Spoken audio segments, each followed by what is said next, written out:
Wherever you go, whatever you do, throw a little at it. Omax, Vest and Briefs. வரும் 15ஆம் தேதி பிரதமர் திரு நரேந்திர மோடியுடன் கன்னியாகுமரியில் பரப்புரையில் பங்கேற்க உள்ளதாக அதிமுக பொதுச் செயலாளர் எடப்பாடி பழனிசாமி தெரிவித்துள்ளார். தமிழக சட்டமன்ற தேர்தலில் எடப்பாடி தொகுதியில் 8வது முறையாக போட்டியிடும் அதிமுக பொதுச் செயலாளர் எடப்பாடி பழனிசாமி தனது வேட்புமனுவை தாக்கல் செய்தார். அதிமுக கட்சி நிர்வாகிகளுடன் சாலையில் நடந்து சென்று எடப்பாடி தாலுகா அலுவலகத்தில் தேர்தல் நடத்தும் அலுவலரிடம் வேட்புமனுவை தாக்கல் செய்தார்.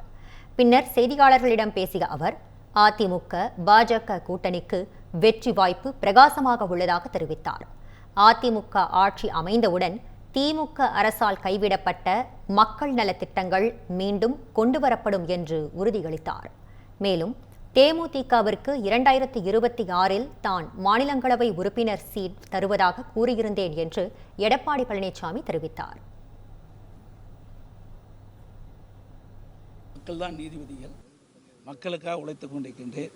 பத்திரிகையாளர் ஊடகம் நன்றாக தெரியும். எடப்பாடி சட்டமன்ற தொகுதி ஒரு முன்மாதிரியான சட்டமன்ற தொகுதியாக இருக்கின்ற அளவிற்கு மக்கள் என்னென்ன கோரிக்கை வச்சாங்களோ பெரும்பாலான கோரிக்கைகள் நான் நிறைவேற்றியிருக்கிறேன்.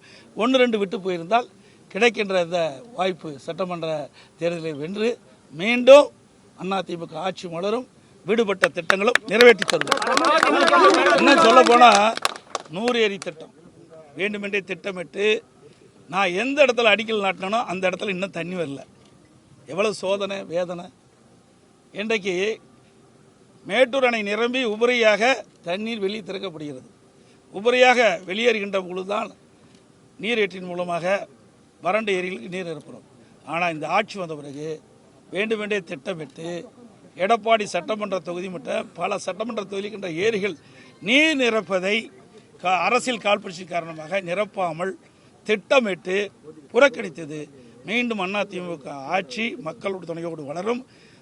எடப்பாடி சட்டமன்றத்தில் இருக்கிற மக்கள் மீண்டும் எனக்கு ஒரு நல்ல வாய்ப்பை தருவார்கள் என்ற முழு நம்பிக்கை எனக்கு இருக்கிறது.